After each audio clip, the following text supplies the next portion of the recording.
गरीब बेटी की जादुई रोटी। रजनी, और कितनी देर लगाएगी? तेरे बापू कब से बैठे हैं, अब ले आ खाना। बस लाई माँ। रजनी को खाना लाता देखकर पिता किशन ने मुस्कुराहट से पूछा, अरे आज मेरी बिटिया ने क्या क्या बनाया है? बाबा, मैंने आपके लिए भिंडी की भुजिया बनाई है और सूखी आलू भी। फिर तो आज मैं पेट भर कर रोटी खाऊंगा। 2 तरह की सब्जी बनी देखकर ललिता बड़बड़ा उठती है। अरे लड़की, 2 टाइम की सब्जी एक ही बार में क्यों बना दी तूने? एक तो ऐसी तेरे बाबा की कमाई धमाई नहीं है और महंगाई इतनी है। जाने दो ललिता, अब तो बना दिया बिटिया ने। कल को ब्याह कर अपने ससुराल चली जाएगी ना तो बहुत रोगी तुम। अब गुस्सा थूक दो और बिटिया के हाथों का खाओ। ये लो। किशन जैसे ही खाने का निवाला ललिता को खिलाता है, ललिता का मुंह चढ़ जाता है। आथू! अरे बेलुड़ी, आज फिर तूने रोटी जला दी। अरे तेरे दादा परदादा की आटा चक्की नहीं जो मुफ्त का आटा आता है, दाम देख कर खरीदना पड़ता है। रोज रोज जली रोटी बनाती है। यही हाल रहा तो पता नहीं ससुराल जाएगी तो कैसे बसेगी।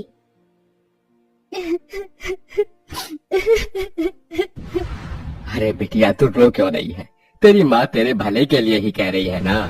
मैं क्या करूं बाबा, मैं इतनी कोशिश करती हूँ गोल रोटी बनाने की, मगर आड़ी टेढ़ी बन जाती है और जैसे जब तवे पर सेकती हूँ तो आग से जल जाती है।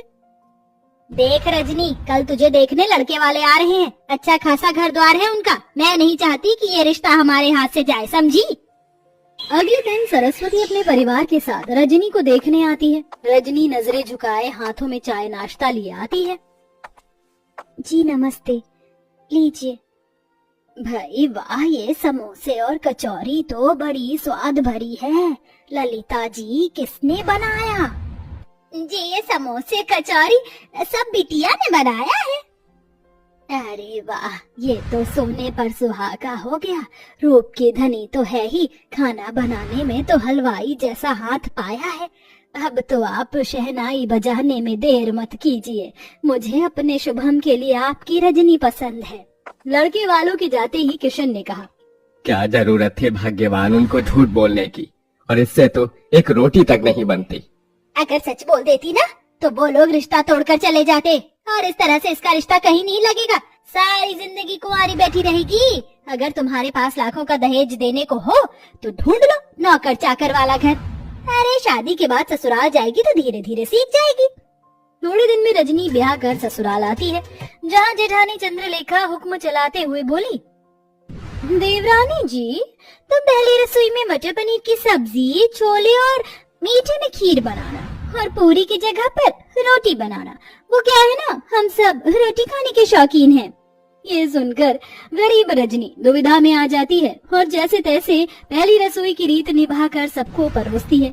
रोटी का जला हाल देखकर सरस्वती ने कहा, रजनी बहू, ये कैसी जली पकी रोटी बनाई है? भट्टी में सेक कर लाई है क्या?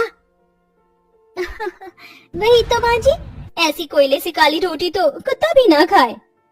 अरे मैं तो गरीब घर की ये देख कर उठा लाई थी कि गरीब की बेटी को सुखी घर परिवार मिल जाएगा। जा चंद्रलेखा बहू, तू रोटी बना ला, क्योंकि इस गरीब की बेटी के तो बस की नहीं है एक रोटी भी बनाना।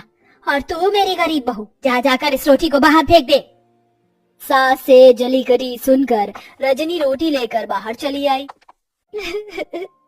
मैं इस रोटी को फेंकूंगी नहीं, क्योंकि अन्न की बर्बादी होगी। किसी जरूरतमंद को दे देती हूँ। तभी एक उम्रदार बुढ़िया उसके पास चलकर आई। बेटी, रोटी खिला दो, बहुत भूखी हूँ। ये लो अम्मा, क्षमा करना, रोटी जरा जली हुई है और मेरे पास कोई सब्जी भी नहीं। मेरी पोटली में गुड़ है, उससे खा लूंगी। बुढ़िया हबड़ हबड़ कर रोटी खाने लगती है। तभी रजनी का परेशान चेहरा देखकर वो पूछती है, बेटिया, तुम परेशान क्यों हो? अम्मा, मेरी लाख कोशिश करने के बाद भी मुझसे गोल और अच्छी रोटी नहीं बनती। मेरी जेठानी अच्छा खाना बनाती है, इसलिए रसोई पर एक अकेली उनका अधिकार जमा है। मेरी सास ने मुझे बहुत ताने दिए। तत्पश्चात बुढ़िया पोटली में से एक तवा उसे देकर बोली, ये ला बेटी, ये जादुई तवा है। इससे अब तुम्हारी सारी परेशानी टल जाएगी। इस तवे पर बनने वाली रोटी जादुई रोटी होगी। धन्यवाद अम्मा।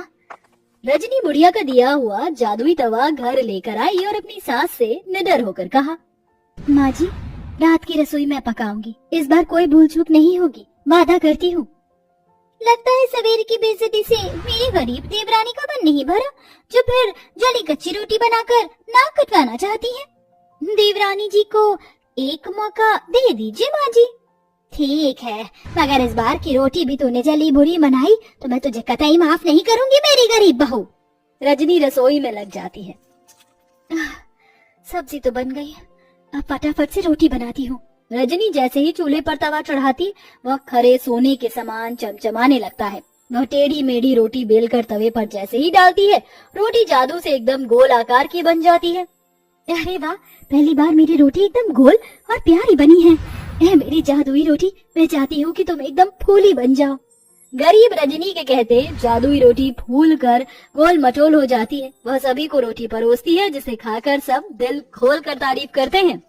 वाह रजनी बहू, तुम्हारी बनाई रोटी में अमृत जैसी मिठास भरी है। सचमुच रजनी, बिना सब्जी के भी रोटी बड़ी स्वाद लग रही है। सच में रजनी बहू, तेरे हाथ की रोटी खाकर तो जी ही नहीं भर रहा। जाने क्या जादूगरी भरी है तेरी इस रोटी में। धन्यवाद माँ जी। रजनी की तरफदारी सुनकर चंद्रलेखा भीतर ही भीतर जल भून रही थी। सवेरे तो एकदम गुड़गोबर खाना बनाया था इसने, एकदम से ऐसा क्या चमत्कार हो गया जो मेरी गरीब देवरानी इतनी गोल फूली रोटी बना लाई। यूं ही दिन गुजरने लगे। तवे के सहारे रजनी ससुराल वालों को जादुई रोटी बनाकर खिलाती। सभी उससे खुश रहने लगे।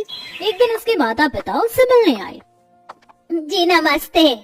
समधन जी, समधी जी, आप दोनों आइए ना। रजनी बहू, देख तो कौन आया है। अपने गरीब माता पिता को देखकर रजनी की आंखों में आंसू छलक आए। माँ, बाबा, कैसे हैं आप? हम ठीक है बेटिया, तुझसे मिलने का मन किया तो आ गए। तुझे सुखी देखकर अच्छा लगा, अब चलते हैं।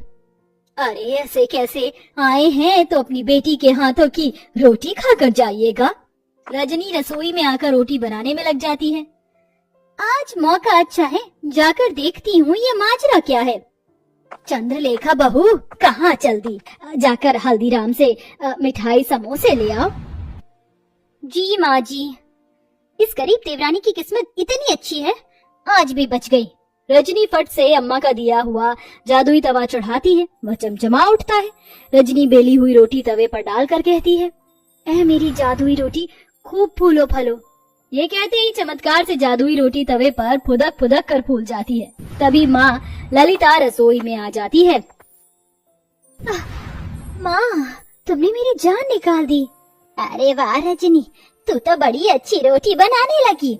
तभी जादुई रोटी खुद पर इतराई और कहा, वो तो बननी ही थी। हम जादुई रोटी जो है, ये रोटी बोल रही है। हाँ माँ, क्योंकि ये सब जादुई अनोखी रोटी है। रजनी अपनी माँ को बूढ़ी अम्मा के बारे में सब बताती है, जिसे रसोई के बाहर कान लगाए खड़ी उसकी जेठानी चंद्रलेखा सुन लेती है। अच्छा जी, मेरी गरीब देवरानी की बनाई रोटी जादुई है। अब तो इसका पर्दाफाश मैं करूंगी। हाँ। चंद्रलेखा एक आदमी को पैसे देती, जो भिखारी का भेष धरे उसके दरवाजे पर आता है। बहन, 2 रोटी खिला दो, भूख लगी है, दया करो। रजनी को उस पर दया आ जाती है। ठीक है भैया, जरा देर ठहरो, मैं रोटी लाती हूँ। रजनी रसोई में आकर रोटी बनाती है। जल्दी जल्दी से रोटी बेलकर तवे पर डालती हूँ। वो बेचारा भिखारी कितना भूखा था। चलो मेरे प्यारे तवे, जल्दी से मुझे जादुई रोटी बनाकर दे दो। इतने में चंद्रलेखा सरस्वती को लेकर रसोई में आ जाती है, जहाँ बेलन खुद ही चल रहा था और जादुई रोटी अपने आप ही बन रही थी। देखा सासू माँ, मेरी ये गरीब देवरानी जादूगरी जानती है। पता नहीं क्या टोना टोटका कर रही है, जो रोटी खुद ही बन रही है। नहीं नहीं माँ जी, जेठानी जी मुझ पर झूठा दोष लगा रही है, ये सच नहीं है। अरे मैं जो आंखों देखी देखूंगी उसे ही तो सच मानूंगी ना। रजनी बहू, तू डायन तो नहीं? नहीं माँ जी, अपनी सच्चाई का सबूत देते हुए रजनी जादुई रोटी और तवे के बारे में सब बता देती है, जिससे दूध का दूध पानी का पानी हो जाता है। इसके साथ तवे का जादू भी चला जाता है। चंद्रलेखा बहू, तुमने जलन और बैर में रजनी बहू को गलत दिखाया, और रजनी बहू तो क्या हुआ जो इस तवे का जादू चला गया। अब तुम्हें रोटी बनाना तुम्हारी सास सिखाएगी।